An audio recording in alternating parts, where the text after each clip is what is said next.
تحبون الله فاتبعوني يحببكم الله ويغفر لكم ذنوبكم. إن الحمد لله نحمده ونستعينه ونستغفره ونعوذ بالله من شرور أنفسنا ومن سيئات أعمالنا من يهد الله فلا مضل له ومن يضلل فلا هادي له وأشهد أن لا إله إلا الله وحده لا شريك له وأشهد أن محمدًا عبده ورسوله صلى الله عليه وسلم تسليما كثيرا. يا أيها الذين آمنوا اتقوا الله حق تقاته ولا تموتن إلا وأنتم مسلمون. يا أيها الناس اتقوا ربكم الذي خلقكم من نفس واحدة وخلق منها زوجها وبث منهما رجالا كثيرا ونساء واتقوا الله الذي تساءلون به والأرحام إن الله كان عليكم رقيبا. يا أيها الذين آمنوا اتقوا الله وقولوا قولا سديدا يصلح لكم أعمالكم ويغفر لكم ذنوبكم ومن يطع الله ورسوله فقد فاز فوزا عظيما. أما بعد فإن خير الكلام كلام الله وخير الهدي هدي محمد صلى الله عليه وسلم وشر الأمور محدثاتها وكل محدثة بدعة وكل بدعة ضلالة وكل ضلالة في النار. برادران اسلام، اللہ عز و جل کا ہم تمام پر بے انتہا فضل کہ اللہ عز و جل نے نہ صرف ہمیں مسلمان بنایا، توحید سکھلائی، بلکہ اللہ عز و جل کی عبادت کرنے کی بھی توفیق عطا فرمائی، اور اس طریقے سے اللہ عز و جل کے گھر کے اندر بیٹھ کر کے دینی علم، خصوصاً معرفت النبی صلی اللہ علیہ وسلم کے ضمن میں سیرت النبی کو سمجھ کر اپنی زندگیوں میں تبدیلیاں لا سکیں، ایسی ہمیں اللہ عز و جل نے توفیق عطا فرمائی۔ اللہ عز و جل سے دعا ہے کہ اللہ عز و جل سچ مچ ہماری اپنی زندگیوں میں تبدیلیاں پیدا فرمائے، ہمیں حق کے، دین کے اور اپنے خوب قریب کر دے، آمین یا رب۔ ہم نے اپنے پچھلے درس میں کافی ساری چیزیں سمجھنے کی کوشش کی تھی، خاص طور سے ہم نے یہ بھی دیکھا تھا کہ کس طریقے سے نبی کریم صلی اللہ علیہ وسلم نے اس نئے معاشرے کی تشکیل کی تھی، جس کے دو فنڈامنٹل انگریڈینٹس ہم نے کہا کہ دو ایسی وجوہات تھیں جن کا اگر ہم استعمال کریں تو انشاءاللہ تعالی کسی نہ کسی درجے میں ہم اس قسم کے مثالی معاشرے کی تشکیل کی کوشش ضرور کر سکتے ہیں۔ اس میں سب سے پہلی چیز جو نبی کریم صلی اللہ علیہ وسلم نے بنیاد بنائی تھی وہ تھی عقیدہ، کہ سب کا عقیدہ صحیح ہو اور عقیدے کی بیسس پر، عقیدے کی بنیاد پر اس معاشرے کی تشکیل دی جائے، یہ معاشرہ قائم کیا جائے۔ اور اسی طریقے سے دوسری جو بیسس تھی یا دوسرا جو اس کا اپنا انگریڈینٹ تھا وہ یہ تھا کہ ایک دوسرے کی ضرورتوں کے آگے اپنی ضرورت کو پیچھے پس پشت ڈال کر کے دوسروں کی ضرورتوں کو آگے رکھتے، اور اس چیز کو انہوں نے اپنا ایک فریضہ اسے سمجھ لیا تھا، اور اس کے نتیجے میں پھر سے زبردست معاشرے کی تشکیل وجود میں آئی تھی۔ اس کی ہم نے کئی مثالیں بھی دیکھیں، اور یہ بھی دیکھا کہ اس طریقے کی مثالیں نہ صرف نبی کریم صلی اللہ علیہ وسلم کے دور میں ملتی ہیں بلکہ بعد کے ادوار میں بھی اس طریقے سے مثالیں دیکھی گئیں۔ پھر ہم نے اہل الصفہ کے تعلق سے بھی کافی تفصیل سے بات چیت کی کہ انڈرلائن ہم نے اس میں یہ چیز کرنے کی کوشش کی تھی، اہل الصفہ کے تمام احوال آپ کے سامنے ذکر کرنے کے بعد، کہ کیسے اہل الصفہ غریب ہونے کے باوجود، نادار ہونے کے باوجود، مسکین ہونے کے باوجود، اور کسی بھی چیز کی ان پر دسترس حاصل نہ تھی، اس کے باوجود بھی کہیں کسی قسم کی چوری، چکاری، ڈکیتی، لوٹ یا پھر راہزنی کے واقعات نہیں ملتے، نہ ہی کسی کی عصمت، عزت، آبرو لوٹی گئی، نہ کسی کا قتل کیا گیا۔ تو کتنا زبردست معاشرہ نبی کریم صلی اللہ علیہ وسلم نے قائم کیا تھا۔ جبکہ مسلمانوں پر الزام ہے کہ مسلمانوں نے اپنا دین یا تو تلوار کے زور سے پھیلایا ہے یا پھر پیسوں کا لالچ دے کر کے، مال غنیمت کا لالچ دے کر کے اسلام کے قریب لوگوں کو کرنے کی مسلمانوں نے کوشش کی ہے، یہ سراسر الزام ہے۔ ایک الزام تو ہم نے ابھی دور کر دیا پچھلے دنوں، اور اس کے نچوڑ میں ابھی میں نے آپ کے سامنے بات رکھی کہ کیسے اہل الصفہ اتنے غریب ہونے کے باوجود بھی ایک بھی واردات، کسی بھی قسم کی اینٹی سوشل ایکٹیویٹیز کی ایک بھی واردات نہیں ملتی۔ تو اندازہ کریں کہ کن مشکل حالات سے ہو کر کے یہ دین ہم تک پہنچا ہے۔ خاص طور سے کئی دنوں تک صرف کھجور اور پانی پر ان لوگوں کا گزر بسر ہوتا تھا، اس کے باوجود بھی ان لوگوں نے دین کا علم حاصل کرنا نہ چھوڑا اور ساتھ ساتھ دین کی خدمت میں بھی لگے رہے۔ مطلب یہ کہ جب یہ دین کا علم حاصل کر لیتے تو اپنے اپنے گاؤں دیہاتوں قریوں کو چلے جاتے، اپنے اپنے ٹرائبز کے پاس، اپنے اپنے قبائل کے پاس چلے جاتے اور وہاں جا کر دین کی تبلیغ کا کام کرتے، اور پھر لوگ اسلام سے، دین سے قریب ہونے لگتے، دین میں آنے لگتے۔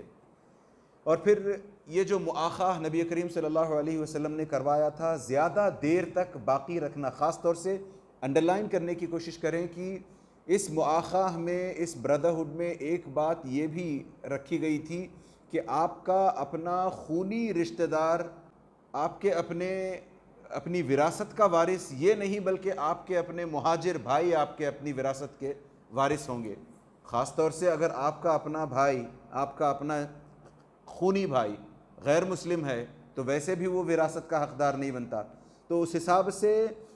کیسے نبی کریم صلی اللہ علیہ وسلم نے ان مہاجرین بھائی بہنوں کو انصار کے اپنے وراثت کا بھی حقدار بنا دیا تھا، حصے دار بنا دیا تھا، یعنی وہ پراپرٹیز وغیرہ ان سے انہیرٹ کیا کرتے تھے۔ یہ زیادہ دنوں تک نہیں چلا ہے، خاص طور سے جب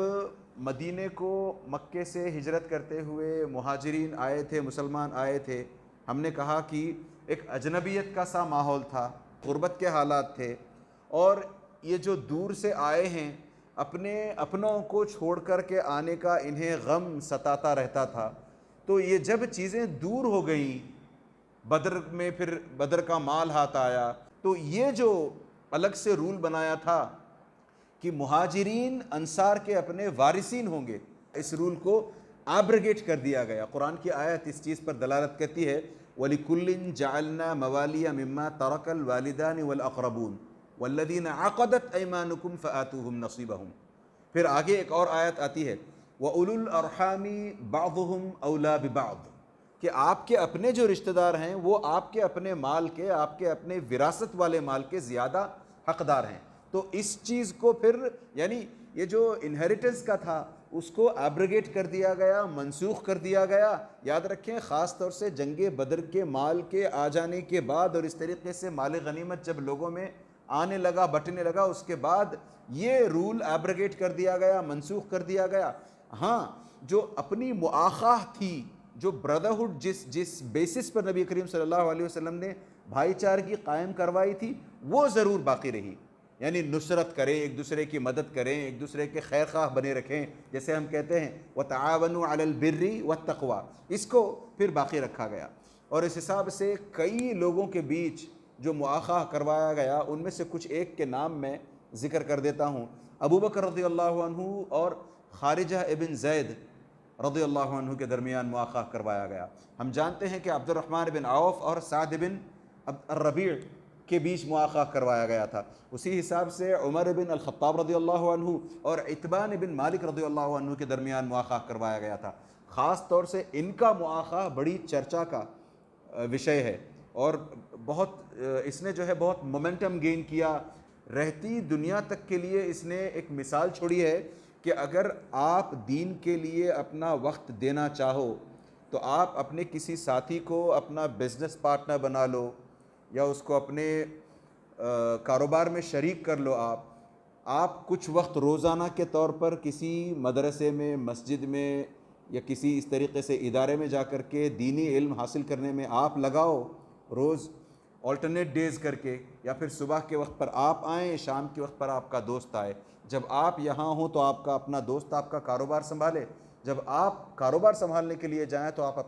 اپنے دوست کو بھیجیں کہ وہ بیٹھ کر دین کا علم حاصل کرے۔ یہی کچھ عمر رضی اللہ عنہ اور عتبان بن مالک رضی اللہ عنہ کے درمیان طے پایا تھا کہ ایک دن آپ نبی کریم صلی اللہ علیہ وسلم کے پاس بیٹھے رہو گے، صبح سے شام تک نبی کریم صلی اللہ علیہ وسلم جو کچھ سکھلائیں دین کی بابت وہ تمام چیزیں آپ نوٹ ڈاؤن کرو گے، شام کو میں جب آؤں گا تو آپ مجھے ڈاؤن لوڈ دے دو گے، آپ مجھے ساری چیزیں سکھلا دو گے، دوسرے دن آپ چلے جانا کاروبار کے لیے، میں بیٹھا رہوں گا، دن بھر میں نبی کریم صلی اللہ علیہ وسلم کی خدمت میں بیٹھ کر کے جو کچھ نبی کریم صلی اللہ علیہ وسلم سکھلاتے ہیں وہ میں سیکھوں گا، آپ کو پھر آ کر کے سکھلا دیا کروں گا۔ خاص طور سے آج کل کے دور میں ایسے لوگوں کی سخت ضرورت ہے جو دین کی سمجھ اور دین کی تڑپ رکھتے ہوں، جو سمجھتے ہوں، جو جانتے ہوں کہ ہمیں اپنے اس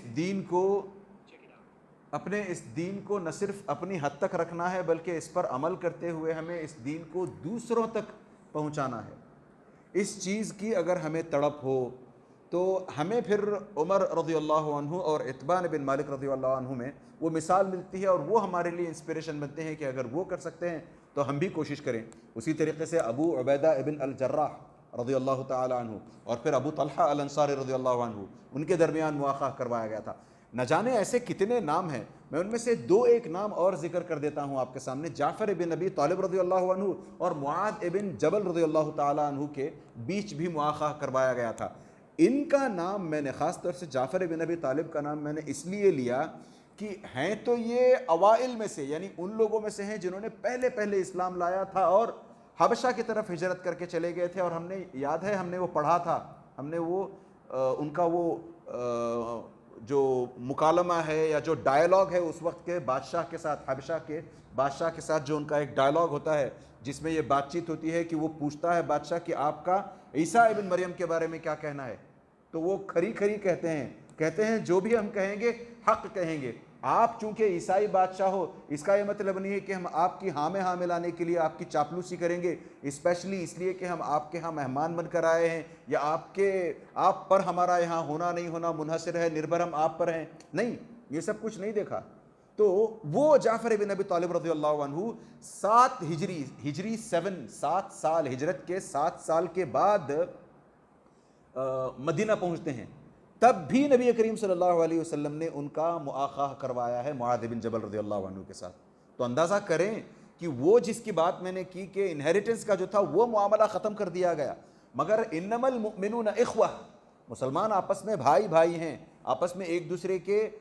کی غم گساری کریں گے، ایک دوسرے کے ہم نوا بن کر رہیں گے، ہم سایہ بن کر رہیں گے، ان کے حقوق ادا کریں گے، نیکی میں ایک دوسرے کی مدد کریں گے، ایک دوسرے کے لیے ایثار کا جذبہ رکھیں گے، یہ تمام چیزیں پھر بھی باقی تھیں۔ اسی حساب سے سلمان الفارسی رضی اللہ عنہ اور ابو الدرداء رضی اللہ عنہ، یہ بھی سلمان الفارسی رضی اللہ عنہ احد اور خندق کی جنگ کے دوران اس درمیان میں یہ مدینہ آتے ہیں، تو ان کے اس طریقے سے اتنی دیر سے مدینہ آنے کے بعد بھی مؤاخاہ ان کا ابو الدرداء رضی اللہ عنہ سے کروایا گیا۔ پھر سے یہ چیز درشاتی ہے، بتلاتی ہے کہ مؤاخاہ کافی دیر تک چلا، اور اس مؤاخاہ کی، اس قسم کی بردرہڈ کی خاص طور سے انڈرلائن کرنے والی بات یہ ہے کہ ہم یہ مؤاخاہ آگے کرنے کو تیار ہوتے ہیں تو ہم اس چیز کو نہیں چھوڑیں گے، اس چیز پر کمپرومائز نہیں کریں گے جس کو بیسس خود نبی کریم صلی اللہ علیہ وسلم نے بنایا تھا، یعنی عقیدے کی بیسس پر، عقیدہ صحیحہ کی بیسس پر، سلف صالح کا اپنا جو منہج ہے اس نہج پر، اس منہج پر رہتے ہوئے مؤاخاہ ہوگا۔ اگر سامنے سے کوئی مؤاخاہ کرنے کو آتا ہے، آج کل مارکیٹ میں اس طریقے سے کئی لوگ بردرہڈ کرنے کے قائل ہیں، کئی لوگ چاہتے ہیں کہ آپ اپنے انٹرنل کانفلکٹس کو، انٹرنل ڈیفرنسز کو بلا دیں، آپسی اختلافات کو ایک طرف رکھیں، ایک میدان میں آ جائیں، سب ایک ہو جائیں۔ واللہ قیامت کی صبح تک مسلمان اس طریقے سے کبھی ایک نہیں ہو سکتے جب تک وہ عقیدے کو الگ رکھنے کی کوشش کریں، توحید کو الگ رکھنے کی کوشش کریں۔ آپ انٹرنل کانفلکٹس کو ہٹائیں، دور کریں، چھوٹی موٹی جو انٹرنل کانفلکٹس ہوتی ہیں ان کو آپ دور کریں، مگر آپ عقیدے کو اگر چھوٹی موٹی چیز سمجھ کر اس کو الگ درکنار کرنے کی کوشش کریں، اس کو سائیڈ میں رکھیں، بعد میں یہ دیکھا جائے گا، پہلے ہم مل تو لیں، یونائٹ تو ہو لیں، واللہ کبھی یونائٹ نہیں ہوں گے۔ یہ کوششیں آج سے نہیں، یہ کوششیں پچھلے نہ جانے کتنی صدیوں سے چلی آ رہی ہیں.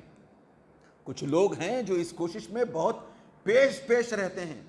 اور وہ اس بات کا اعلان بھی کرتے ہیں کہ ہماری جماعت میں، ہمارے اپنے پلیٹ فارم پر سلفی العقیدہ لوگ بھی آتے ہیں، حنفی بھی آتے ہیں، مالکی بھی آتے ہیں، شافعی بھی آتے ہیں، فلاں بھی آتے ہیں، یہ بھی آتے ہیں، وہ بھی آتے ہیں، سب کو ہم ایک ساتھ لے کر چلتے ہیں. یہ اس طریقے سے نعرہ یا اس طریقے سے ان کی بات لوگوں کے سامنے آتی تو ہے، مگر ان کا اپنا عقیدہ دیکھیں، ان کے اپنے عقیدے کو ٹٹولنے کی کوشش کریں، پھر پتہ چلے گا کہ عقیدے نام کی ان کے پاس کوئی چیز ہے ہی نہیں. نہ ہی ہمارے اپنے سلف صالح کو اس حساب سے دیکھتے ہیں، بلکہ ان کے اپنے کئی بانیان ہیں، ان کے اپنے کئی فاؤنڈرز ہیں جو سلف صالح خاص طور سے صحابہ پر انگلیاں اٹھاتے ہیں، صحابہ پر کیچڑ اچھالنے کی کوشش کرتے ہیں. میں نے خود ایک آدھ کتابیں ایسی پڑھی ہیں جس میں صاف طور سے یہ اس طرح کے بانی حضرات جو ہیں، فاؤنڈنگ ممبرز جو ہیں، ان لوگوں نے اپنی رائے کو ابو ہریرہ رضی اللہ عنہ کی رائے سے، ابو بکر رضی اللہ عنہ کی رائے سے، عائشہ رضی اللہ عنہ کی رائے سے نہ صرف میچ کمپیئر کروایا ہے، بلکہ ابو ہریرہ یا اس طرح کے جو دیگر صحابہ ہیں ان کی رائے پر اپنے ڈاؤٹس کاسٹ کیے ہیں، ان کی رائے، ان کی بات کو مشکوک قرار دیا ہے، اور اپنی رائے کو ان سے زیادہ صحت والی کہا ہے، ان سے زیادہ اوتھینٹک کہا ہے. اس طریقے سے نہ جانے کتنی خرافاتی باتیں ہیں. میں تو بس اشارتاً ایک بات آپ کے سامنے رکھتا ہوں. میں اس حساب سے نہ جانے کتنے لوگ اس طریقے سے کوشش کرتے ہیں. ہر کوئی یہ کہتا ہے کہ آپ کو اگر اتفاق کرنا ہے، یونٹی پیدا کرنی ہے، آپ کو اگر اتحاد پیدا کرنا ہے، ہمارے پلیٹ فارم پہ آ جائیں. ہر کوئی یہی کہتا ہے. کسی بھی جماعت کے آگے چلے جائیں آپ، سب یہی کہتے ہیں ہماری مسجد میں آ جائیں، ہمارے پلیٹ فارم پہ آ جائیں، ہمارے مرکز آ جائیں، ہمارے ادارے آ جائیں، چلے سارے اختلافات ختم ہو جائیں گے. اسی لیے ہم نے کہا اگر ہر کوئی اس طریقے کا دعویٰ پیش کرے، فلاں جماعت والا یہ کہے، فلاں جماعت والا، وہ جماعت والا اپنی مسجد کو بلائے، اپنے مرکز کو بلائے، اپنے پوڈیم پر بلائے، وہ اپنے پلیٹ فارم پر، ہر کوئی بلاتا رہے گا، تو پھر بات کس کی مانی جائے گی؟ کس کی بات کو پیمانہ بنایا جائے گا؟ پیمانہ بنانے کے لیے اگر کہیں ڈسپیوٹ نہیں آتا ہے تو وہ نبی کریم صلی اللہ علیہ وسلم کی بات پر. جب نبی کریم صلی اللہ علیہ وسلم کی بات سامنے آ جائے تو ہمارے سر جھک جانے چاہیے،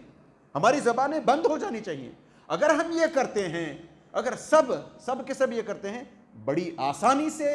پھر مسلمانوں کے بیچ مؤاخا پیدا ہو سکتا ہے، اتحاد ہو سکتا ہے، اور پھر وہ یونٹی، یاد رکھیں یونٹی عام طور پر پروسیس نہیں ہے. عام طور پر یہ مغالطہ، یہ غلط فہمی، یہ مس انڈرسٹینڈنگ ہے کہ یونٹی از اے پروسیس. اتحاد ایک پروسیس نہیں،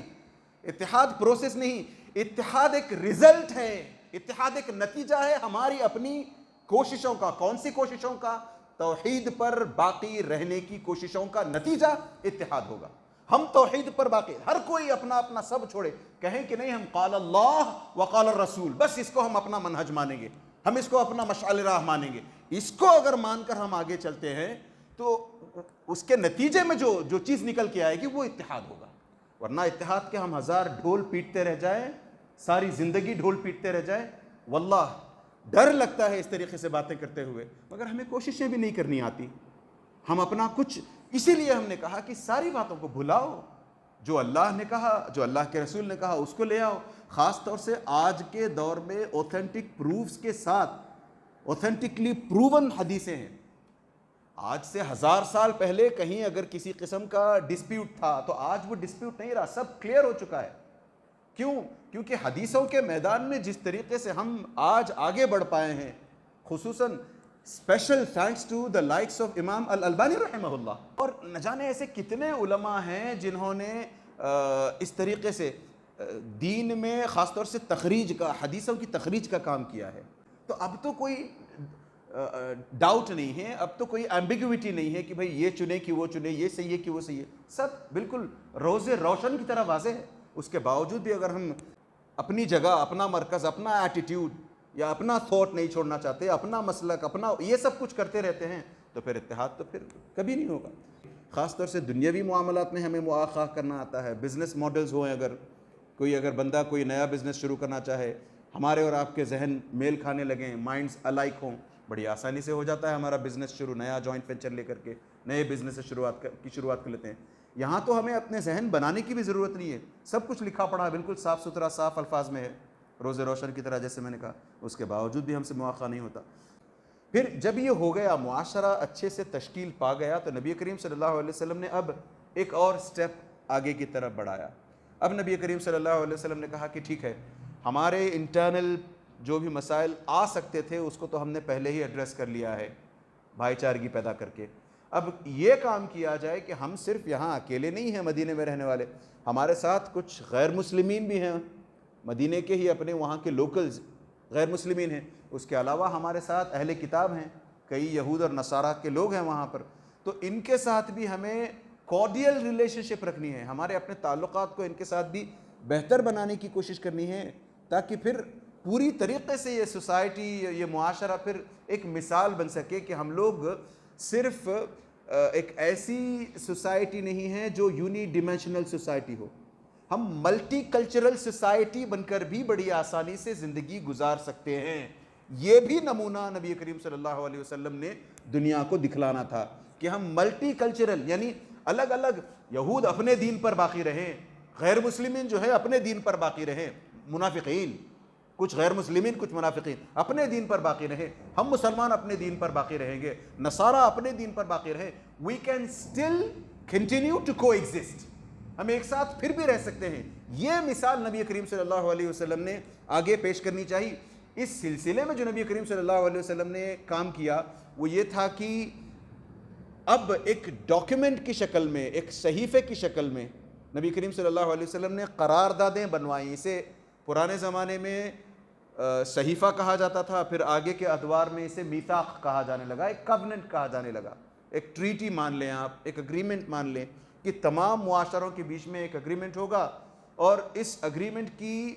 حالانکہ امام ابن اسحاق جو بہت زبردست ہسٹورین ہے، اسپیشلی سیرت نگار ہیں، نبی کریم صلی اللہ علیہ وسلم کی سیرت پر انہوں نے بہت زبردست کام کیا ہے، ان کے علاوہ امام ابن کثیر رحمہ اللہ نے سیرت پر بہت کام کیا ہے، تاریخ پر بہت کام کیا ہے، خاص طور سے ان کی البدایہ والنہایہ زبردست کتاب، مطلب بلکہ کتابوں کا سلسلہ۔ تو ان دو بڑے سٹالورٹس نے جو روایتیں لائی ہیں ان میں اسناد نہیں ہیں، روایتوں میں سندیں نہیں ہیں، مگر ان کے جو جس طریقے سے انہوں نے کووننٹس لائے ہیں کہ کووننٹس کے سیلین فیچرز یہ تھے، پہلی کنڈیشن یہ تھی، دوسری کنڈیشن یہ تھی، پہلی لائن یہ تھی، دوسری لائن یہ تھی، یہ جو باتیں رکھی ہیں ان باتوں کو اگر ان تحریروں کو اگر دیکھا جائے تو صاف سمجھ میں آتا ہے کہ ہاں یہ میثاق، یہ دستور جو بنایا گیا تھا نبی کریم صلی اللہ علیہ وسلم ہی کا بنایا ہوا تھا، کیونکہ اس میں پھر نبی کریم صلی اللہ علیہ وسلم جس طریقے سے باتیں لکھواتے ہیں اس سے بہت ریزمبلنس تھا، بہت مشابہت تھی اس میں۔ تو مثال کے طور پر اس میثاق میں ایک کنڈیشن یہ تھی کہ یہاں بد امنی نہیں پھیلائی جائے گی، یعنی یاد کریں ابراہیم علیہ السلام کے تعلق سے وہ بات آتی ہے نا کہ ابراہیم علیہ السلام نے مکے کو حرم قرار دیا تھا، اسی حساب سے نبی کریم صلی اللہ علیہ وسلم نے مدینے کو حرم قرار دیا۔ مکے میں یہ ہے کہ وہاں کسی کے ساتھ بدسلوکی یعنی بد امنی کا کام نہیں کیا جائے گا، شکار نہیں کیا جائے گا، وہاں پر کوئی لقطہ کوئی چیز پڑی ہوئی ہو وہ اٹھائی نہیں جائے گی، کوئی پیڑ نہیں کاٹا جائے گا، جنگ وغیرہ کے لیے ہتھیار نہیں اٹھائے جائیں گے۔ یہ جو کچھ چیزیں ابراہیم علیہ السلام نے مکے کے لیے کی تھی وہی کچھ چیزیں نبی کریم صلی اللہ علیہ وسلم نے مدینے کے ضمن میں کروائیں کہ یہاں بھی کوئی اس طریقے سے پیڑ نہیں کاٹا جائے گا، یہاں بھی جنگ کے لیے ہتھیار نہیں اٹھائے جائیں گے، یہاں بھی بدامنی نہیں پھیلائی جائے گی، یہاں بھی اس طریقے سے شکار نہیں کیا جائے گا، گری ہوئی پڑی ہوئی کسی کی کسی کا کوئی لاسٹ آئٹم ہے، کسی کی پاکٹ سے کسی کے بیگ سے کچھ نکل کے گر گیا ہے آپ نہیں اٹھاؤ گے۔ اور اسی تعلق سے نبی کریم صلی اللہ علیہ وسلم نے بلڈ منی جسے کہتے ہیں دیت، اس کے احکامات بھی جاری فرمائے تھے، اس کے تعلق سے بھی لکھوایا تھا کہ کب کسی کے دیت کے بدلے میں یعنی کسی کے خون کے بدلے میں قصاص لیا جائے گا، کب دیت دی جائے گی۔ اور اس طریقے سے ایک معاہدہ نبی کریم صلی اللہ علیہ وسلم نے یہود کے ساتھ کروایا، یہود اور مسلمز کے ساتھ کروایا، اور دوسرا معاہدہ جہاں نبی کریم صلی اللہ علیہ وسلم نے غیر مسلمین کے ساتھ کروایا، وہیں انٹرنل معاہدہ بھی نبی کریم صلی اللہ علیہ وسلم نے مہاجرین اور انصار کے بیچ بھی کروایا نبی کریم صلی اللہ علیہ وسلم نے۔ تو اس طریقے سے معاہدے میں یہ بھی لکھا گیا تھا کہ ایک دوسرے پر کسی بھی قسم کا ظلم نہیں کیا جائے گا، irrespective of the caste, creed, religion۔ آپ کا مذہب، آپ کا دین نہیں دیکھا جائے گا، آپ کسی بھی دین سے تعلق رکھنے والے ہوں، آپ مدینے کے باشندے ہیں بس، آپ پر ظلم نہیں ہوگا، اور جو بندہ آپ پر ظلم کرے گا اس کے خلاف ہم آواز اٹھائیں گے، پھر چاہے وہ کسی بھی کمیونٹی کا ہو، کسی بھی کاسٹ کا ہو۔ اور اس میں اگر کہیں کوئی پھر سے کانفلکٹ پیدا ہوتا ہے تو نبی کریم صلی اللہ علیہ وسلم کو فائنل اتھارٹی مانا جائے گا، فیصل مانا جائے گا، آپ کی بات پر عمل کر لیا جائے گا، کہ آپ کے ورڈ کو فائنل مانا جائے گا، کہ آپ نے جو کہہ دیا وہ بالکل آخری لفظ، حرف آخر۔ تو اس حساب سے اس طریقے کا معاخہ آپس میں نبی کریم صلی اللہ علیہ وسلم نے کروایا، تو ہوتے ہوتے مدینہ جو ہے دراصل دارالحکومت بننے لگا۔ یہاں پر ایک اپنی، جیسے مدینہ جو ہے ایک راجدھانی جسے کہتے ہیں آج کے دور میں، وہ بننے لگا۔ اس چیز میں ایک، یعنی اس سارے معاہدے وغیرہ کے مابین اور نبی کریم صلی اللہ علیہ وسلم کا مدینے میں آ کر رہنا، اور اس طرح یعنی 1 سال کے آس پاس جب یہ گزر گیا ہے، تب تک یہود حالانکہ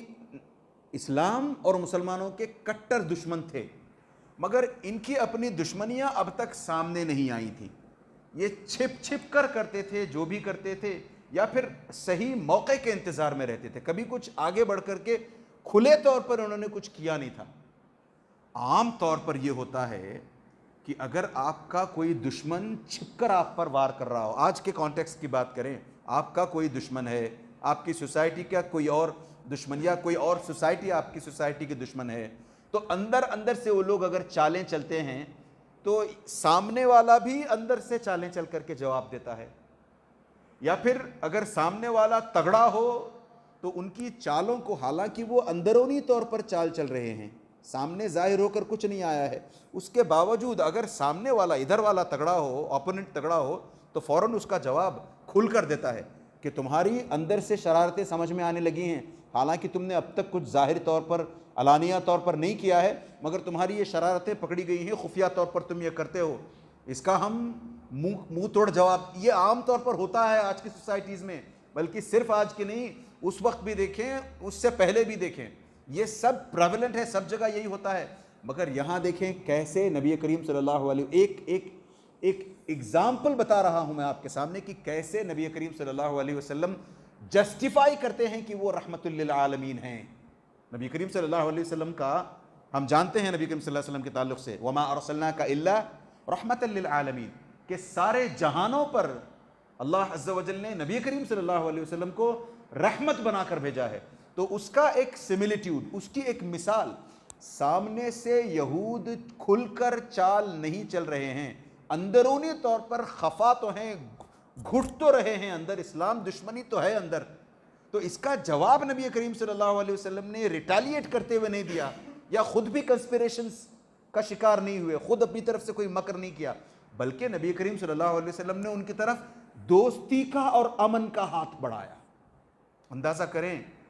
کہ آپ کو اگر پہلے سے پتا ہو کہ ان میں کچھ شرارتی چھپے ہوئے ہیں، اس کے باوجود بھی آپ جا کر ان کے ساتھ اگر نیکی کا، امن کا، دوستی کا ہاتھ بڑھاتے ہیں، تو آپ کا اپنا کتنا رتبہ بلند ہوگا اس حساب سے۔ تو اس حساب سے خود نبی کریم صلی اللہ علیہ وسلم نے ان کی اس خاموشی کا فائدہ اٹھاتے ہوئے ان کے ساتھ بھی امن قائم کرنے کی کوشش کی، بلکہ حسن ظن ان کے تعلق سے رکھا، ان کے تعلق سے حسن ظن رکھا، تاکہ ان کا بھی دل جیتا جا سکے۔ اور ان کو بھی یہ انڈرلائن کروانا تھا، جا کر کے ان سے دوستی کرنا، امن کا ہاتھ بڑھانا، نیکی کی طرف ان کو بلانے کی کوشش کرنا۔ اس میں ایک جو انڈر کرنٹ جو تھا وہ یہ تھا کہ ان کو بھی بتانا تھا کہ آپ کو اپنی مذہبی آزادی حاصل ہوگی، you are free to follow your own religion, آپ کو کسی قسم کی پریشانی ہم مسلمانوں کی طرف سے نہیں ہوگی۔ ہاں یہ ضرور ہے کہ ہم سارے کے سارے شہری، سارے کے سارے مدینے والے ایک ہو کر کے ایک معاشرے کی طرح رہیں گے۔ ہم باہر سے کوئی حملہ کرتا ہے تو یہ نہیں دیکھیں گے کہ حملہ کرنے والا آپ کے ریلیجن کا ہے، ہمارے ریلیجن کا ہے، یہودی ہے، نصرانی ہے، نہیں دیکھیں گے، بلکہ ہم سب مل کر کے اس کو ڈیفینڈ کرنے کی کوشش کریں گے، کیونکہ پھر یہ ممکن ہو جائے گا اگر ہم اس کو الاؤ کریں گے، اس کا ریلیجن یا اس کی ذات یا اس کی ریس دیکھنے کی کوشش کریں گے، تو عین ممکن ہے کہ وہ ڈیوائیڈ اینڈ رول کروا دے، ہمارے بیچ میں نا اتفاقیاں پیدا کر کے ہمیں ایک دوسرے سے لڑوا دے، اس لیے ہم ایک جٹ ہو کر رہیں گے سب مل. کیسے دیکھیں سوچ کیسی تھی نبی کریم صلی اللہ علیہ وسلم کی، وہ دور تک جو سوچنا، ویژنری جسے کہتے ہیں، اتنے بڑے ویژنری تھے نبی کریم صلی اللہ علیہ وسلم. اور جب نبی کریم صلی اللہ علیہ وسلم اس طریقے سے ان لوگوں کے ساتھ بھی معاہدہ کرنے میں کامیاب ہو گئے، تب نبی کریم صلی اللہ علیہ وسلم نے، جیسے ہم کہتے ہیں انگریزی میں ملٹری ڈرلز کروانا، وہ شروع کیا نبی کریم صلی اللہ علیہ وسلم نے. جب تک نبی کریم صلی اللہ علیہ وسلم مکے میں تھے، نبی کریم صلی اللہ علیہ وسلم کو اور تمام مسلمانوں کو صرف ایک انسٹرکشن تھی، کفو ایدیکم واقیموا الصلاۃ. آپ مسلمانوں پر اگر کسی قسم کا کہیں بھی کوئی بھی ظلم ہوتا ہے تو آپ اس ظلم کے خلاف ہتھیار اٹھانا تو دور کی بات، اپنے آپ کو ڈیفینڈ کرنا بھی نہیں، بلکہ اپنے ہاتھ اپنے باندھے رکھو ہمیشہ. کفو ایدیکم، اپنے ہاتھوں کو بس آپ کو باندھے رکھنا ہے. You are not going to retaliate, you are not going to do anything, کچھ بھی ایسا نہیں کرو گے آپ. کیوں؟ اس کی مثال کے ذریعے سے میں بات سمجھانے کی کوشش کرتا ہوں. جب ہمارے اپنے کوئی پودا، قیمتی پودا لگانا ہمیں مقصود ہو، ہم چاہتے ہیں کہ ہمارے اپنے آنگن میں کوئی قیمتی پودا لگایا جائے، ہمارے اپنے کھیت ہی کی بات کر لیں، باغوں کی بات کر لیں، ایک پودا لگانا ہے، ہم چاہتے ہیں کہ یہ پودا صرف 4 دن کا نہیں بلکہ ہماری اپنی رہتی زندگی تک بڑا پیڑ بن کر کے یہ پھل پھول دینے والا پودا آگے چل کر ایک بڑا درخت، بڑا پیڑ بنے. تو شروع میں ہمیں اس پودے کو گارڈ کرنا ہوتا ہے. اس پودے کو ہم طرح طرح کے جانوروں سے اس کی حفاظت کرتے ہیں، نہ صرف جانوروں سے بلکہ سیلاب آنے کا ڈر ہو تو پانی سے حفاظت کرتے ہیں، اور ہوائیں اگر تیز چل رہی ہوں تو وہ ہوائیں بھی اسے بہا کر اپنے ساتھ نہ لے جائیں، اڑا کر اپنے ساتھ نہ لے جائیں. اس کی حفاظت کرتے ہوئے ہم اس کے ساتھ ایک لکڑی لگاتے ہیں تاکہ اس لکڑی کے سہارے وہ پودا ٹکا رہے. کتنا جتن کرتے ہیں. اور پھر جب وہ پودا بڑھنے لگتا ہے، پھر تنا اس کا مضبوط ہو جاتا ہے اس کا، اور وہ پھر درخت کی شکل اختیار کرنے لگتا ہے، تب اسے آپ اس طریقے سے باندھتے نہیں ہو، اس طریقے سے اس کا جتن نہیں کرتے، بیکاز اب وہ سیلف سفیشینٹ ہو چکا ہے. اب وہ اپنے آپ کی دیکھ بھال کر سکتا ہے. ہو بہو اسی طریقے سے نبی کریم صلی اللہ علیہ وسلم نے پوری مکی زندگی میں تمام صحابہ کو یہی سکھلایا تھا کہ ہمیں اپنے اس دین کی، ہمیں اپنے اس معاشرے کی، مسلمان معاشرے کی حفاظت کی تدبیریں کرنی ہیں. اس کو ہمیں اسی پودے کی طرح سینچنا ہوگا، اسی پودے کی طرح ہمیں اس اپنے معاشرے کی حفاظت کرنی ہوگی. لہٰذا اگر ہم اس چھوٹے پودے کی طرح اپنے معاشرے کی حفاظت نہ کرتے ہوئے اس سیلاب کے آگے کھڑے ہونے کی کوشش کریں، تیز دھند ہواؤں کے آگے جیسے پودا اگر کھڑے ہونے کی کوشش کرے تو 1 سیکنڈ نہیں کھڑا ہو سکتا وہ پودا، اسی طریقے سے اگر ہم مسلمان مکے میں رہتے ہوئے ان غیر مسلموں کا مقابلہ کرنے کی کوشش کریں تو تکا بوٹی ہماری ہو جائے، یہ کچل کر رکھ دیں ہمیں، کاٹ کر رکھ دیں ہمیں، پھر ہمارے اسلام کا نام لینے والا کوئی نہیں رہے گا. لہٰذا آپ کو کفو ایدیکم کے حساب سے اپنے ہاتھ بندھے رکھنے ہیں. اور آپ کو واقیم الصلاح سے مراد کیا ہے؟ اللہ عز و جل کی عبادت کرنے کا طریقہ، صحیح عقیدہ اور دین سیکھنا پڑے گا آپ کو، تاکہ آپ اس پودے کی جس طریقے سے آبیاری ہوتی ہے، جیسے اس کو سینچا جاتا ہے، ویسے آپ اپنے ایمان کو سینچو. پھر جب حالات بدلے، جب نکال کر انہیں مکے سے نکالا جانے لگا، مدینے میں ان کی ایک سوسائٹی جب وجود میں آ گئی، تب جا کر کے انہیں اجازت دی گئی کہ اب آپ اپنے آپ کو ڈیفینڈ کرنے کے لیے ہتھیار اٹھانا چاہو، ہاتھ اٹھانا چاہو تو اٹھاؤ. جب تک مکے میں ہو یہ کام آپ اس لیے بھی نہیں کر سکتے تھے. ایک تو میں نے وجہ بتا دی کہ تکا بوٹی کر دیں گے، مار کر ختم کر دیں گے. دوسرے یہ کہ اگر مکے میں رہتے ہوئے کوئی مسلمان ظلم سہلے، ہاتھ نہ اٹھائے، تو سامنے والا آپ پر وار کرتا رہے، مارتا رہے، کتنی دیر مارے گا؟ کہیں نہ کہیں تھکے گا، کہیں نہ کہیں افسوس ہوگا اسے، ریموس، سب اس کے اپنے دل میں تکلیف ہوگی کہ میں بس اس کو مارتا جا رہا ہوں، اس نے ہاتھ نہیں اٹھایا پلٹ کر مجھ پر، اس نے کچھ بولا نہیں ہے مجھے، میری اس سے کوئی اپنی ذاتی دشمنی بھی نہیں. کہیں نہ کہیں اس کا دل پگھلے گا. اور اگر آپ ہاتھ اٹھاتے ہو تو پھر ہاتھا پائی ہو جائے گی، اور ایک کا دیکھا دوسرا شروع کرے گا، دوسرے کا دیکھا تیسرا شروع کرے گا. خانہ جنگی میں یہ سارا ماحول بدل سکتا ہے، سول وار جیسی حالت ہو سکتی ہے مکے میں. اس کو روکا جائے۔ اس حساب سے اللہ عز و جل نے کہا کہ نہیں، جب تک آپ اکیلے ہو، مکے میں ہو۔ حالانکہ یاد رکھیں مکے میں بھی عمر رضی اللہ عنہ جیسے جیالے تھے، علی رضی اللہ عنہ جیسے بہادر تھے، اس کے باوجود بھی وہ ایک دو بہادروں کو لے کر کے کہا نہیں اللہ عز و جل نے کہ چلے آپ بھی ان کے اوینج کرنا شروع کریں، نہیں، بلکہ کہا اپنے آپ کو روکے رکھو، اپنے ایمان کو باقی رکھو، اپنی تعداد بڑھانے کی کوشش کرو، لوگوں کو دین کی دعوت دو تاکہ لوگ دین کو سمجھتے ہوئے تمہارے پاس آنے کی کوشش کریں، اسلام سیکھنے کی کوشش کریں۔ جب مدینہ واپس پوری طریقے سے جب یہ مدینہ آ کر کے بسنے لگے، تب نبی کریم صلی اللہ علیہ وسلم کو اجازت دے دی گئی، کہا گیا اذن للذین یقاتلون بانہم ظلموا۔ اب ان لوگوں کو اجازت دے دی گئی ہے، کن کو؟ الذین یقاتلون، جو آپ سے آ کر کے جنگ کرتے ہیں، لڑائی کرتے ہیں، جھگڑا کرتے ہیں، کیونکہ اب آپ مظلوم ہو، آپ کو اپنا ہاتھ مارنے کے لیے نہیں، سامنے والے کا ہاتھ روکنے کے لیے، سامنے والے کو ظلم سے روکنے کے لیے ہاتھ اگر اٹھا کر پکڑنا پڑے اس کا ہاتھ، اس کی اجازت دے دی گئی۔ یاد رکھیں میں اتنی تفصیل سے یہ والا جملہ جو میں نے کہا اتنی تفصیل سے اس لیے کہا کہ ابھی بھی اجازت نہیں ملی ہے کہ خود افینسو کریں جا کر کے، خود نہیں ہم جا کر کے، نہیں، کہا گیا کہ سامنے سے اگر کوئی تم پر ہاتھ اٹھاتے ہوئے آئے، چونکہ تم مظلوم ہو، اپنے اوپر ظلم ہوتا ہوا دیکھ کر ایسے برداشت مت کرو، اب یہاں سے تم سامنے والے کا ہاتھ روک سکتے ہو۔ اذن للذین یقاتلون بانہم ظلموا۔ پھر اس کے بعد نیکسٹ سٹیج وہ آیا جس میں کہا گیا کہ وقاتلوا فی سبیل اللہ الذین یقاتلونکم ولا تعتدوا، آپ بھی اللہ کی راہ میں ان لوگوں کے ساتھ لڑائی کرو جو آپ کے ساتھ آ کر کے لڑائی کرتے ہیں، حالانکہ ان کا معاہدہ ہے آپ کے ساتھ۔ They should have honored the treaty۔ ان کو چاہیے تھا کہ آپ کا اور ان کا جو اگریمنٹ ہے اس کو آنر کرتے، وہ اس کی قدر کرتے، وہ اس کو نہ توڑتے، مگر چونکہ انہوں نے توڑا ہے، اب آپ ہاتھ پر ہاتھ دھرے نہیں بیٹھ سکتے، لہٰذا اب آپ ڈیفینڈ کرو اپنے آپ کو، ان سے لڑو۔ وَلَا تَعْتَدُوا، اس کا مطلب یہ ہے کہ خود کسی اور کے ساتھ آگے چل کر کے جن کے ساتھ آپ کا معاہدہ ہے، ٹریٹی ہے، اس کو توڑنے کے در پہ خود مت ہو جانا، خود کسی معاہدے کو اپنی طرف سے مت توڑنا۔ ولا تعتدوا ان اللہ لا يحب المعتدین، اللہ عز و جل اس طریقے سے معاہدے کے توڑنے والوں کو پسند نہیں فرماتے۔ تو اس حساب سے صاف طور پر نبی کریم صلی اللہ علیہ وسلم کو یہ انسٹرکشنز دی گئیں کہ یہ سیکنڈ سٹیج ہے آپ کا، اور اس کا بھی مقصد صرف یہ تھا کہ ایک ایسی پیسفل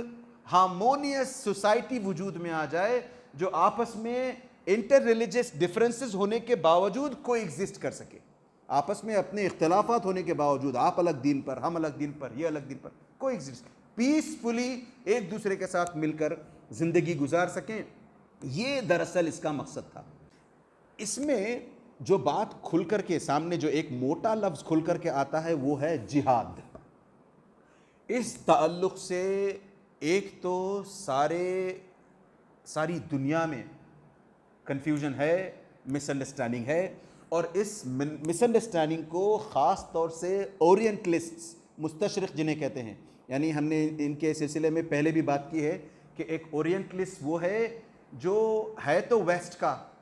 دین اسلام پڑھتا تو ہے، اسلامک تھیولوجی پڑھتا ہے، ہم سے آپ سے زیادہ عقیدہ اور فقہ کی سمجھ رکھتا ہے، مگر وہ پڑھتا اس لیے نہیں ہے کہ ایمان لائے، وہ پڑھتا اس لیے ہے عقیدے کی باریک باریک چیزیں، فقہ کی باریک باریک چیزیں، وہ پڑھتا اس لیے ہے کہ آ کر کے لوگوں کے سامنے یہ بات رکھنے کی کوشش کرے کہ دیکھیں اسلام کے اس رولنگ میں پرابلم ہے، اسلام کے اس رولنگ میں پرابلم ہے۔ تو ان لوگوں نے ایک زمانہ پہلے سے جہاد کے تعلق سے لوگوں میں کنفیوژن پیدا کرنے کی سکسیسفل کوشش کی ہے، اور اس میں یہ کافی دور تک سکسیسفل رہے ہیں، بلکہ آج بھی سکسیسفل ہیں۔ آج بھی دیکھیں کئی لوگ ایسے ہیں جو اس نام سے پریشان ہوتے ہیں، ڈرتے ہیں، کہتے ہیں کہ بہت خطرناک واہیات بات کر رہے ہو، جبکہ اگر کوئی سچے کھلے دل سے 2 منٹ یہ بات سن لے جو میں کہنے لگا ہوں ابھی، تو اس کا جو بھی کنفیوژن ہے سارا جاتا رہے گا۔ جہاد دراصل سب سے پہلا جہاد اپنے نفس کے ساتھ فائٹ کرنا، اپنی خواہشات کو دبانا، ان کو کچلنا، یہ سب سے بڑا جہاد ہے۔ ہم سورۃ الشمس جانتے ہیں، والشمس وضحاها، والقمر اذا تلاها والنهار اذا جلاها والليل اذا يغشاها والسماء وما بناها والارض وما طحاها ونفس وما سواها فالهمها فجورها وتقواها. 8 قسم کی قسمیں کھانے کے بعد اس صورت کو آپ غور سے دیکھیں, والشمس وضحاها والارض یہ وا جو آیا ہے یہ 8 الگ الگ قسمیں ہیں, 8 الگ الگ یعنی اور اس کو دیکھیں آپ, علماء کہتے ہیں, آپ غور سے دیکھیں بھی تو پتہ چلے گا آپ کو کہ سب سے لمبی قسم کی صورت ہے. یعنی 1-2 آیتیں قسم کی آ جائے, نون والقلم وما یسطرون, یہ اس طریقے سے اگر آپ کے سامنے قسم کی کچھ صورتیں آ جائیں یا آیتیں آ جائیں تو 1, 2 یا 3 قسمیں ہوں گی. یہاں 8 ایک کے بعد ایک 8 الگ الگ چیزوں کی اللہ عز و جل نے قسم کھائی ہے, یہ درشانے کے لیے, یہ بتانے کے لیے کہ سب سے بڑا جہاد اگر کسی کا ہے تو وہ اس کا اپنے نفس کے ساتھ ہے. وَنَفْسٍ وَمَا سَوَّاهَا فَأَلْهَمَهَا فُجُورَهَا وَتَقْوَاهَا. آگے کیا کہتے ہیں اللہ عز و جل, قَدْ أَفْلَحَ مَنْ زَكَّاهَا, کامیاب وہ ہے جو اپنے اس جہاد کو, اپنے نفس کے ساتھ جو جہاد ہے اس پر قابو پا گیا, وہ جہاد اگر جیت جائے تو وہ شخص کامیاب ہے. وَقَدْ خَابَ مَنْ دَسَّاهَا, اس نفس کے ساتھ جہاد کرنے میں اگر کوئی فیل ہوتا ہے تو وہ بندہ سچ مچ ناکام ہے, فیلئر اس کا اپنا ہے. تو اس سے صاف سمجھ میں آتا ہے کہ اور آگے بڑھ کر کے دیکھیں, میں آپ کے سامنے 2-4 منٹ میں انشاءاللہ تعالیٰ بات ختم کرنے کی کوشش کرتے ہیں, میں رکھوں گا آپ کے سامنے انشاءاللہ تعالیٰ کہ کیسے نبی کریم صلی اللہ علیہ وسلم نے پوری مکی زندگی میں یہی کچھ ڈیمونسٹریٹ کیا ہے.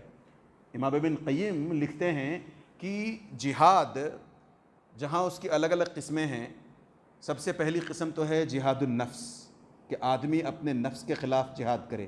اس کے بعد ایک اور کیٹیگری آتی ہے جہاد عن وساوس الشیطان, یا پھر جہاد الشیطان, شیطان کے ساتھ جہاد کرنا. یعنی شیطان آپ کے دل و دماغ میں آ کر کے طرح طرح کے وساوس, طرح طرح کے وسوسے ڈالتا ہے, اس کے خلاف جہاد کرنے کی کوشش کرنا, یہ ایک اور جہاد. اور اسی طریقے سے جو ہماری اپنی سوسائٹیز میں پریولنٹ ہو بھی نہیں سکتا, چانسز نہیں ہیں اس کے, 0 چانسز, جہاد المنافق. یہاں منافق کا کیسے پتہ چلے گا کہ کون منافق ہے؟ یہاں کوئی 5 وقت کی نماز پڑھنے والا بھی منافق ہو سکتا ہے, مگر ہمیں کہاں اتھارٹی ہے کہ ہم کسی کو منافق کہہ کر پکاریں؟ تو وہ تیسرے قسم کا جہاد ہے, جہاد المنافق. اسی طریقے سے جہاد الکافر, چوتھا جہاد, اس میں بھی غور سے سنیں, یہ یہی بات ہے جو سب سے زیادہ سمجھنے والی ہے. اس کے بعد ہم جہاد النفس کی طرف لوٹ کر کے بات ختم کریں گے انشاءاللہ تعالی. جہاد الکافر جو کہتے ہیں اس میں سب سے پہلی قسم ہے الجہاد بالقرآن, کافر کے ساتھ قرآن کے ذریعے سے جہاد کیا جائے گا. وجاہدہم بہی جہادا کبیرا.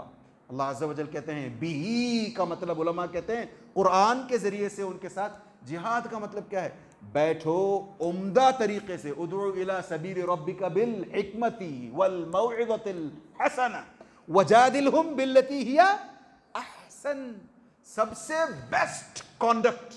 آپ کا اپنا ہو, سب سے بہترین بیہیویئر, یعنی آپ کا, آپ کی اپنی زندگی میں سب سے بہترین برتاؤ اگر ہونا ہے تو اپنے ماں, اپنے باپ کے ساتھ ہونا ہے. اس لیول کا برتاؤ اگر اس سے اچھا ہو سکتا ہے تو اس سے اچھا برتاؤ آپ کو اس غیر مسلم کے ساتھ کرنا ہے. اس کو جہاد کہتے ہیں کہ آپ اس کے سامنے قرآنی ثبوت رکھیں, آپ اس کے سامنے الآیات الکونیہ کے تعلق سے بات کریں کہ دیکھیں اللہ عز و جل نے چاند کیسے بنایا, سورج کیسے بنایا, آپ کو کیسے بنایا, چرند پرند کیسے بنائے, پیڑ پہاڑ کیسے بنائے. یہ تمام چیزیں ان کے ذریعے سے, قرآن کی آیات کے ذریعے سے, کہ یہ دیکھیں قرآن ایمبریولوجی کے بارے میں کیسے بات کرتا ہے, یہ دیکھیں قرآن بگ بینگ کے بارے میں کیسے بات کرتا ہے, یہ دیکھیں قرآن انسان کو بنانے کی کیسے. ان تمام کے ذریعے سے بہترین, بیسٹ کانڈکٹ, بیسٹ ایٹماسفیئر اور سب سے کنجینیل ماحول دیکھتے ہوئے وہ کام کیا جائے. یہاں نہ ماحول ویسا ہے, نہ ویسی کنڈیشنز ہیں ہمارے ساتھ, نہ ہم قرآن کو جانتے ہیں, نہ سامنے والا بات کو سننے کو تیار ہے, نہ آمادہ ہے اس سلسلے میں. تو اس کو کیسے امپلیمنٹ کیا جا سکتا ہے؟ Not possible. تو یہ تو آؤٹ نکل گیا باہر سے. اچھا, اس میں دوسری قسم آتی ہے الجہاد بالکافر جو کہا ہم نے, اس میں میں نے ایک قسم کی بات کی ہے کہ وہ قرآن سے جہاد کیا جائے گا ان کے ساتھ, یعنی قرآن بٹھا کر سمجھانے. ہم نے ابھی بات کی ہے اس سلسلے میں, قرآن سمجھانے کی, سمجھنے کی. ہم خود قرآن نہیں سمجھتے تو سامنے والوں کو قرآن کہاں سمجھا پائیں گے؟ تو ضرورت اس بات کی ہے کہ ہم خود قرآن سیکھیں. وہ جہاد النفس میں آتا ہے, انشاءاللہ تعالیٰ اس پر پھر بات ہوگی. تو ایک یہ ہو گیا. اس کی سیکنڈ کیٹیگری یہ ہے الجہاد بالکافر فی القتال, کہ اگر بیٹل فیلڈ میں یعنی ڈکلیئرڈ وار چل رہی ہے بٹوین ٹو کمیونٹیز, یہ جا کر کے کسی کے پاس کسی کے وہ بم پھوڑ دیا, یا کسی نے جا کر کے خودکش حملہ کہتے ہیں, کیا کہتے ہیں, suicide bomb, not at all. اسلام کنڈیمز دس. اسلام میں اس چیز کی کسی قسم سے, بلکہ ایسا کرنے والا زندگی قیامت کے دن تک بھی اللہ عز و جل کی لعنت, پھر اس کے بعد بھی ایٹرنلی اللہ عز و جل کی لعنت اور اللہ عز و جل کے عذاب کا شکار ہوگا ایسا بندہ. تو کوئی چانس نہیں ہے. اسلام اس کو بالکل اپروو نہیں کرتا, بلکہ اسٹرانگسٹ پاسبل ٹرمز میں کنڈیم کرتا ہے. اس کو اسلام ہوا بھی نہیں دیتا, کیئر بھی نہیں کرتا. تو یہ جو الجہاد بالکافر فی القتال ہے, اس کا مطلب یہ ہے کہ اگر کہیں کوئی وار چل رہی ہو, یہ ہر کسی کے ساتھ ہوتا ہے. مثال کے طور پر اگر کسی ایک کنٹری اے کی کنٹری بی کے ساتھ وار چل رہی ہو, یہ کنٹری آ کر کے اس کنٹری پر حملہ کرنے کی کوشش کرے, تو کنٹری بی ہاتھ پر ہاتھ دھرے نہیں بیٹھے گی, وہ پلٹا کر جواب دے گی. کیوں؟ ڈکلیئرڈ وار ہے, دونوں کے بیچ میں جنگ چل رہی ہے. تو ایسی صورت میں اونلی کب, اس میں بھی ایک اور کنڈیشن آتی ہے, only against the one who's a combatant, جو آپ کے ساتھ جنگ کر رہا ہے ڈکلیئرڈ وار میں. ایسے پیسفل انوائرمنٹ میں نہیں, کسی میدان جنگ میں, اس کو کیا کہتے ہیں, رن بھومی. رن بھومی میں اگر کوئی ہو, وہاں آپ پر کوئی حملہ کر رہا ہو, تو آپ اپنے بچاؤ میں, آپ اپنی زندگی کے لیے اس کے ساتھ لڑیں, وہ الگ بات ہے. اسی لیے میں نے کہا اونلی اگینسٹ اے کمبیٹنٹ, جو آپ کے ساتھ جنگ کر رہا ہو جنگ کے میدان میں, رن بھومی میں. اس کے علاوہ جہاد بالکافر کہیں نہیں. ایک بیکار میں شوشہ چھوڑا گیا ہے. میں نے کہا مستشرقین نے یہ بہت پہلے شوشہ چھوڑنا شروع کیا, اور ہم مسلمانوں نے اس کو کہیں اس کا سدباب کرنے کی کوشش, یا تو انف کوشش نہیں کی, یا فیل ہو گئے اپنی کوشش میں, یا پتہ نہیں کچھ اور ہے. تو ہم لوگ اس سلسلے میں کچھ قابل قدر کام نہیں کر سکے. آئیے واپس جہاد النفس کی طرف لوٹتے ہیں. اس کو 2-4 سطروں میں 2-4 لائنز میں بات کر کے ختم کر لیتے ہیں انشاءاللہ تعالی. جہاد النفس, میں نے کہا سب سے پہلا جہاد ہمارے اپنے اگینسٹ, ہماری اپنی نفس کے اگینسٹ ہے. یعنی ہمارا نفس ہمیں برائی پر ابھارتا ہے, اس کو کنٹرول کرو. برائی پر ابھارنے کی کوشش کرتا ہے, نہیں ہم برائی نہیں کریں گے. سامنے سب لوگ برائی کرتے ہیں, پھر بھی ہم نہیں کریں گے. فلموں کو جاتے ہیں, گانے گاتے ہیں, گانے سنتے ہیں, ڈھول باجے میں شریک ہوتے ہیں, بینڈز بنا, کیا بولتے ہیں وہ, میوزک بینڈ, وہ اس کا حصہ بنتے ہیں. ہم نہیں بنیں گے. ہمارے اندر, ہمارے گلے میں بھی ٹیلنٹ ہے, ہم نہیں کریں گے, ہم روکیں گے. یہ جو گلے میں ٹیلنٹ ہے یا ہاتھوں میں ہنر ہے تبلہ بجانے کا, میوزیکل نہیں کریں گے ہم. یہ جہاد ہوتا ہے, یہ جہاد بالنفس, یا آپ کے نفس کے ساتھ آپ کا جہاد. اسی طریقے سے آپ کے اندر الگ الگ طریقے کے شہوات جنم لے سکتے ہیں. ان شہوات کا ان کو دبانے کی, ان کو کچلنے کی کوشش کی جائے. یعنی امام ابن قیم نے جس طریقے سے کہا ہے, اس کو 4 الفاظ میں اگر میں کہوں تو سب سے پہلی کیٹیگری جہاد النفس کو کہتے ہیں. جہاد النفس کی اپنی 4 کیٹیگریز ہیں. اس میں سب سے پہلی کیٹیگری یہ ہے کہ بندہ اپنے آپ کو دین کی تعلیم حاصل کرنے کے لیے لگائے رکھے. ایسی تعلیم, ایسا علم حاصل کرنا جو دنیا میں کیسے جیا جائے وہ سکھلائے, اور آخرت میں اس کا معاملہ کیا ہوگا, آخرت اس کو کیا دے گی اگر اس کا علم صحیح ہو, آخرت میں کامیابی کیسے ملتی ہے, وہ علم حاصل کرنے کے لیے اپنے آپ کو لگایا جائے, اپنے وقت کو نکال کر کے لگایا جائے. یہ سب سے پہلی اس کی کیٹیگری ہے. سیکنڈ کیٹیگری اس کی, جب آپ نے علم سیکھ لیا تو آپ کا فرض بنتا ہے کہ آپ خود اس علم پر عمل کریں, ورنہ پھر اس علم کا فائدہ کیا. ہم نے علم تو سیکھ لیا, قرآن حفظ تو کر لیا, حدیثیں سیکھ تو لی, عربی زبان سیکھ لی, عقیدہ سیکھ لیا, فقہ سیکھ لیا, مگر ہمارے اپنے عمل میں زیرو ہے. اس عقیدے کا, اس فقہ کا کوئی کام نہیں ہے, ہم عمل ہی نہیں کرتے, تو ہمارے اس علم کا فائدہ کیا. تو یہ سیکنڈ کیٹیگری ہوئی. تیسری کیٹیگری, آپ نے علم بھی سیکھا, آپ نے عمل بھی شروع کیا, اب آپ دوسروں کو اپنے اس نیک علم کی طرف, علم دین کی طرف دوسروں کو بلانے کی کوشش کریں, آپ لوگوں کو کھینچنے کی, لوگوں کو سمجھانے کی کوشش کریں آپ. یہ تیسری کیٹیگری ہوئی. اس تیسری کیٹیگری میں جب آپ لوگوں کے ساتھ ڈائیلاگ کرتے رہیں گے, بات چیت کریں گے, لوگوں کو دین کی طرف بلانے کی کوشش کریں گے, کہیں نہ کہیں ہو سکتا ہے بیک لیش ہو, کہیں نہ کہیں ہو سکتا ہے سامنے سے تکلیفیں آپ کو آئیں، مشکلیں راستوں میں ملے آپ کو، سامنے والا تکلیف پہنچانے کی کوشش کرے، اس پر صبر کرنا فورتھ کیٹیگری ہے۔ میں نے کہا تھا پوری مکی زندگی میں یہی کچھ نبی کریم صلی اللہ علیہ وسلم نے ڈیمونسٹریٹ کیا ہے، جہاد النفس۔